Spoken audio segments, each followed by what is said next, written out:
কলার থোড়ের সবজি। সোমবারে দিয়ে দিলাম একটা তেজপাতা, একটা শুকনো লঙ্কা আর গোটা জিরা। একটু লবণ দিয়ে দিলাম যাতে তেলটা না ছিটে। আর এখানে কেটে ধুয়ে রাখা একটা আলু দিয়ে দিলাম।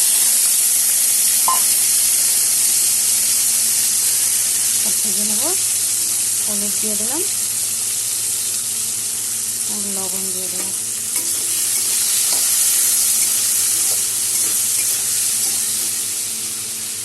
আলু আমার ভাজা হয়ে গেছে। এখন কলার থোড়গুলো কেটে ধুয়ে লবণ হলুদ মেখে ধুয়ে নিয়েছি, এটা এখন দিয়ে দেবো। আর এখানে আছে আধা চামচ হলুদের গুঁড়া, আধা চামচ চিনি টেস্টের জন্য, 1 ইঞ্চি পরিমাণ আদা আর 1 চামচ জিরের গুঁড়া আর 5-6টা কাঁচা লঙ্কা। সব একসাথে আমি দিয়ে দেবো।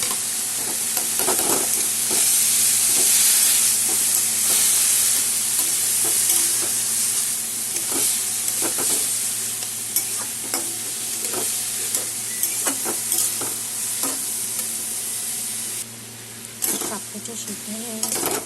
আলু হচ্ছে, এখন এখানে 2 চামচ আটা গুলিয়ে নিয়েছি, আটাটা দিয়ে দিলাম।